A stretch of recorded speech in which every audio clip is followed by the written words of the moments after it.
So just to start off with a couple of introductions, I'm Marlena Johns and I'm the Deputy Director with Code Enforcement.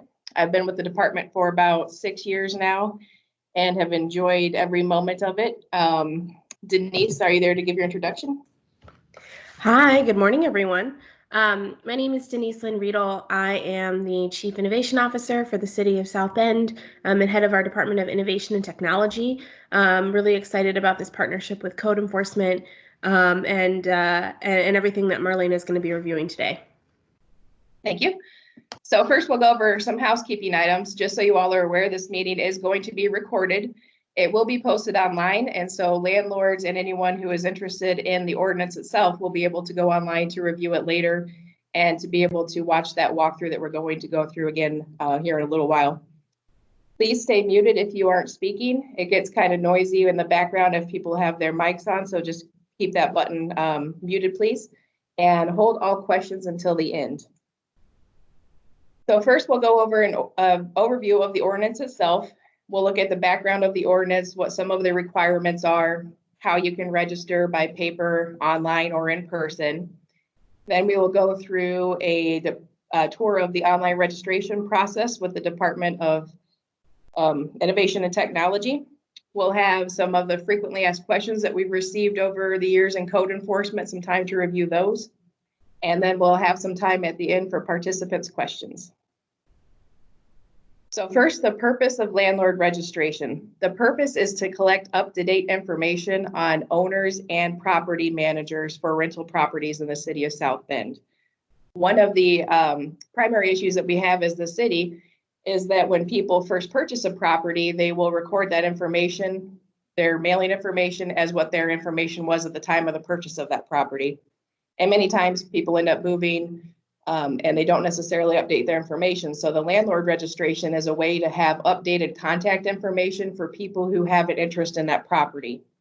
And the information will be used for things like contacting owners or property managers if there is an issue at that property, something like maybe some major repairs that need to take place, some vandalism that may have occurred, continued environmental issues at the property. We will also have the police department who will reach out to us if they're experiencing issues at the property with something like squatters or criminal activity to find out if we have current ownership information, just so we can try to get a hold of that owner and let them know that there is a problem at the property that they may or may not have been aware of, and to just kind of work with them to see what we can do to alleviate those concerns. So anyone who owns a property in the city of South Bend, which they do not personally occupy, and it's a residential structure, will more than likely have to register their property. There are some people who still don't, but for the most part, if you own any kind of a property, whether it's a duplex or a multiplex or even just a single residential house, if you don't personally occupy that property, you do need to register. We do have situations where someone might own a residential home and they are renting a bedroom out to someone, but everything else is a common area. So there's only one kitchen, only one bathroom, and anyone else in the house uses that, but the owner still lives there. Those particular individuals do not need to register. This does only apply to properties in the city of South Bend. So even if your property has South Bend, Indiana as a city and state, if it's in the county, you don't need to register. So if you notice on your address, if it has 5 digits, so for example, 12345 Main Street, you do not need to register because that is a county property. But if you have 4 digits or less in your address, then you do need to register with us if it is in the city of South Bend. Registration deadline and costs. You are required to register by September 1st of every year, and that is for the current calendar year. So let's say you've registered in 2020, you already registered in January. That registration is good through the end of the year. So January 1st of 2021, you will need to register again for the 2021 calendar year. So anything that is registered between January and September of the current calendar year goes to the end of that current calendar year. And the cost to register is only $5 for all properties. So whether you only own one property or you own 200 properties, that cost is still only going to be $5 to register all of those. There are penalties for failure to comply. If you do not register your rental unit with the city of South Bend, you may get a penalty of $300 per rental unit. Now, don't worry if you may not have known about the ordinance before you received a letter from us, you will receive a letter from us. So in September of every year, after the deadline has passed, we will go through and send letters to anyone who appears to own a rental property in the city of South Bend, letting them know that this ordinance is out there and the requirement is there to register. You will then be given an amount of time to be in compliance. And if you aren't in compliance by the end of that time period, then you would receive that penalty of $300 per rental unit. We do have a lot of methods to register. We have an online method, which has actually been very well improved this year. The Department of Innovation and Technology and other key state members were actually integral in updating this website this year. It is much more user-friendly than in previous years. And it does store your contact information. So when you go in to do your registrations this year, when you go in again in 2021, that information will roll over. And we'll go through that process here shortly. You can also go online to our landlord registration website and download the registration form to either mail to us or bring to us on the 13th floor of the county city building. I'm actually going to open up the landlord registration website now just so people can see what that looks like and then where to find that form. So I'm just going to click on this link here.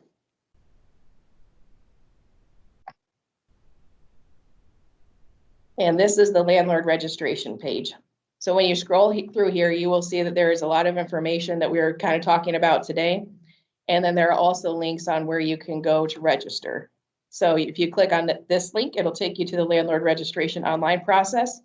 And if you're looking for that paper form, it's right here at the landlord registration form. And I'm just going to open that so you can see what it looks like.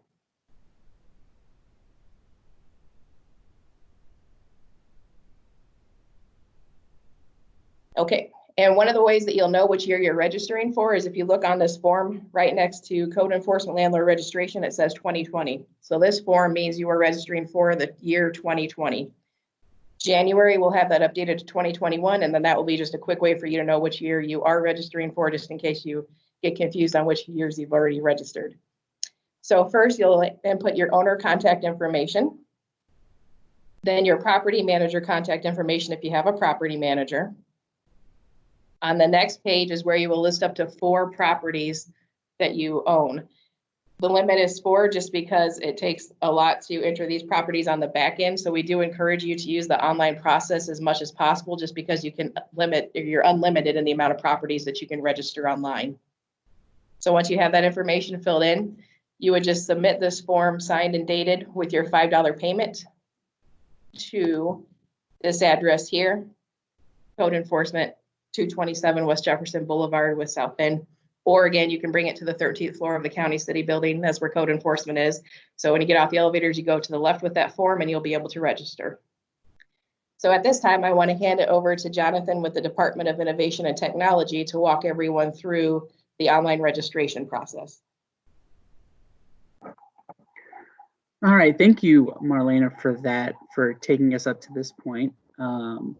I've just started sharing my screen, so hopefully everyone can see. This is what you will see if you go to landlordregistration.southbendin.gov. This is our login screen to get into the system. But if you're coming for the first time, the first thing that you'll need to do is register an account. So we'll click here to register an account. You can also link an existing Google or Yahoo account if you'd like to register that way, but we'll go ahead and click here to start a new registration. You'll enter in all of your information. So I'll put mine, City of South Bend, and you'll just put in any information here that it asks for. This will help us, again, as Marlena was saying, to know what address we can best contact you at.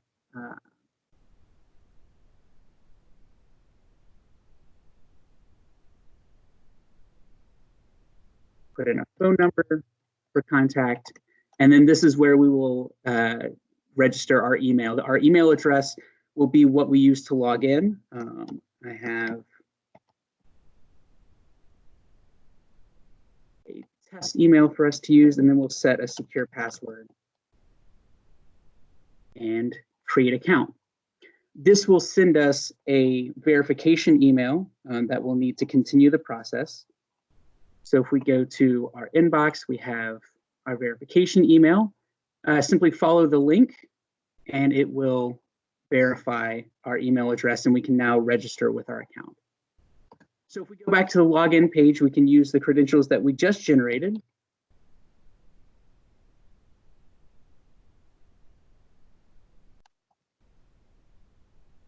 And click login, and it will bring us to our tool.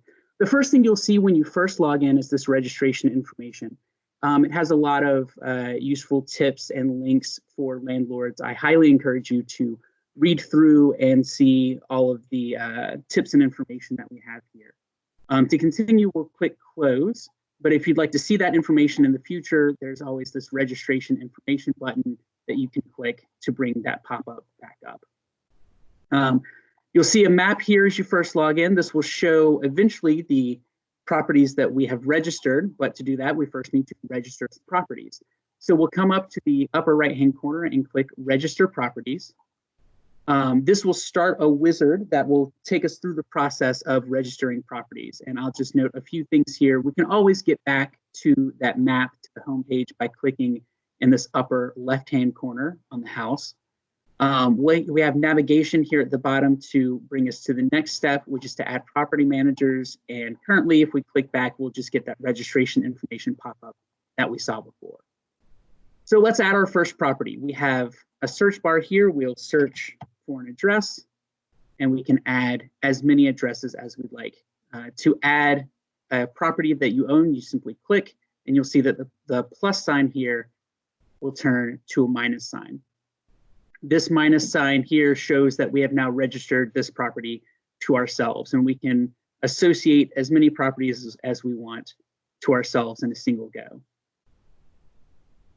Once we have properties, we can add property managers. If you have a property manager, you can add a property manager.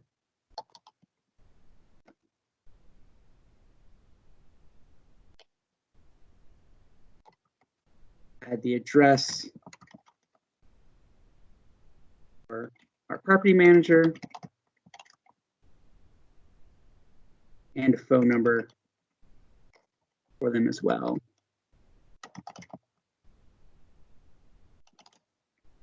We'll save that and we have our property manager.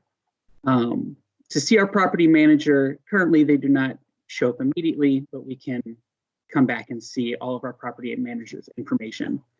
This brings us to kind of a first point that we'd like to say, what happens if you get to, say, this point in the registration or any point in the registration and you need to step away and come back to it later. Our system holds all of the information that you've put in so far. So even if we sign out, there we go, we sign out and sign back in.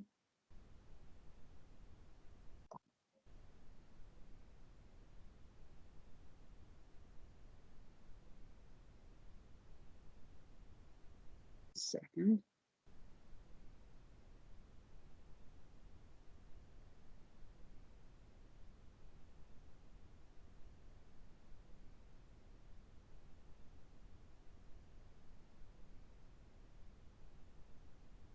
One second for this to reload. There we are. So if we sign out and sign back in,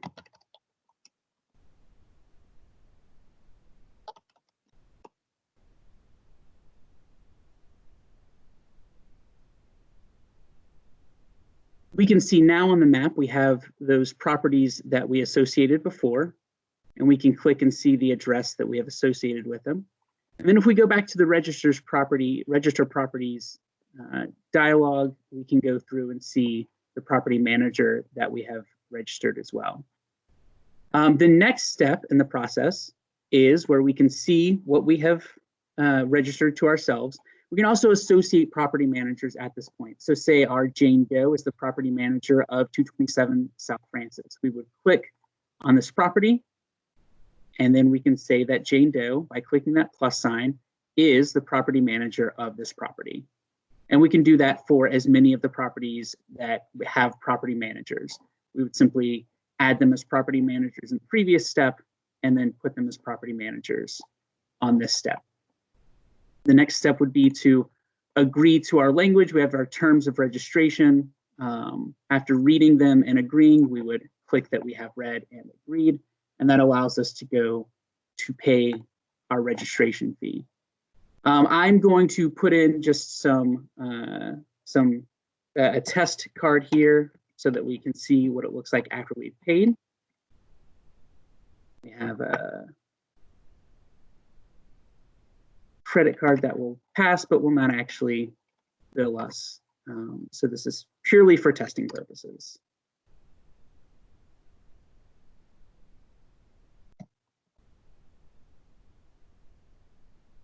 And after we have our payment information in, we will submit payment. That'll bring us back to our home screen, and that will also send us an email that confirms our registration, tells us what properties we have registered. If they have property managers, we'll also list those out, and tells us that our registration payment has been received and our registration is complete and active.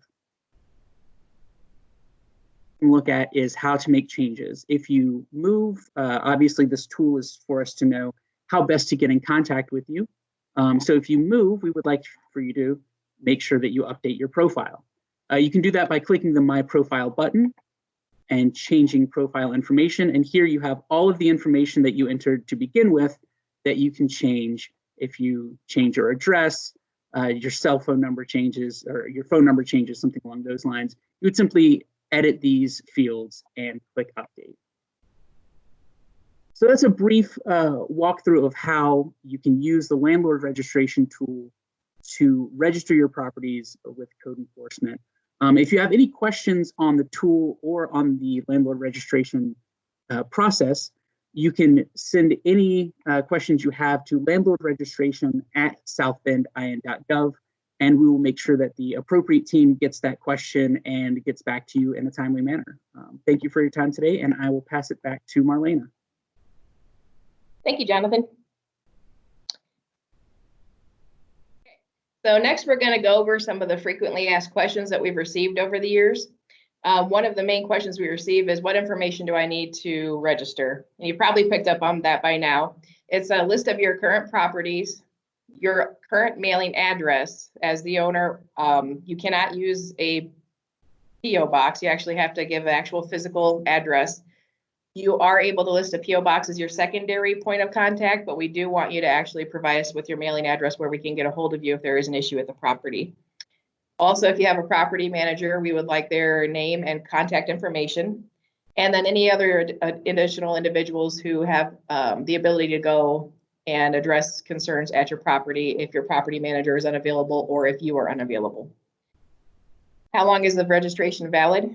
All registrations are valid for 1 year, and that is the current calendar year. So if you register between January and September, that registration is good through the end of the year, December 31st. And then in January, you would need to register again for the next calendar year.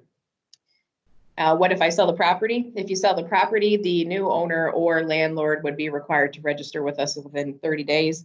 And you don't have anything that you have to do further on your end. That new owner would need to contact us. How do you update your information? For online registrations, you would sign back into your account and you would update your information there.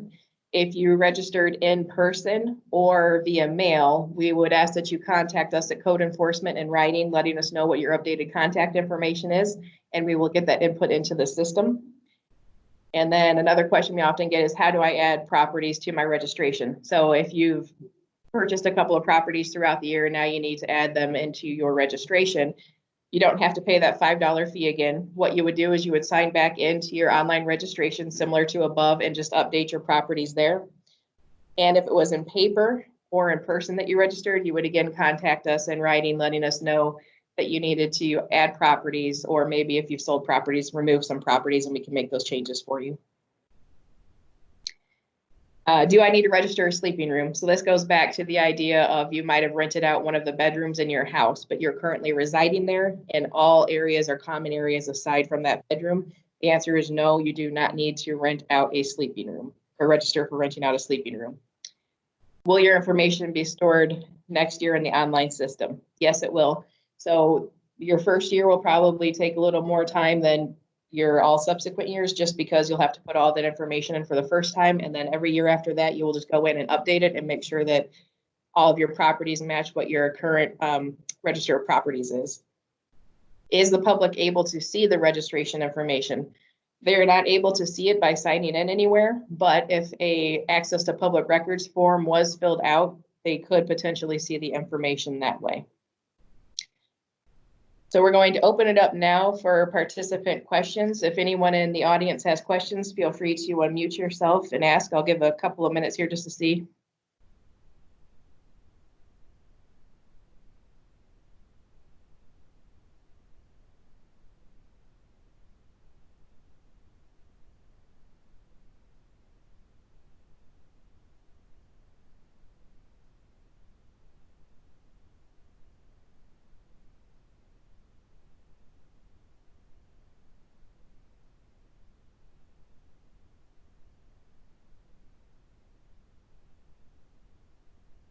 Okay, doesn't sound like we have any questions. I'll give it just a couple more seconds to double check and make sure someone isn't being shy.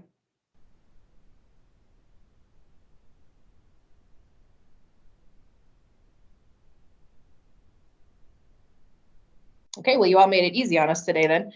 So thank you for participating. We do want to give you a couple of important links and reminders.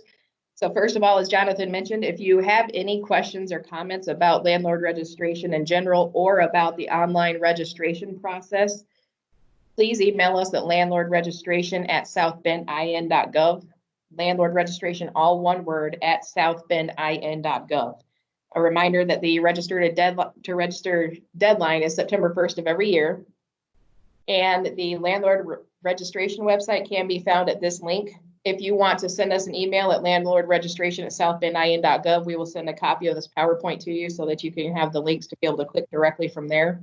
But that website again has the online registration link as well as the paper form link and additional information and the landlord registration brochure. So please go look at that website just to get a better understanding of what landlord registration is. And if you want to view the ordinance itself, you can go to the municipal code. The easiest way to find it is to Google South Bend landlord registration municipal code, and it usually takes you right there to it. If not, you can type in this address here, and then it's in Chapter 6, Article 10. So I again thank you for attending today. And if you have any questions, feel free to reach out to us and we'll be happy to answer. Have a good day.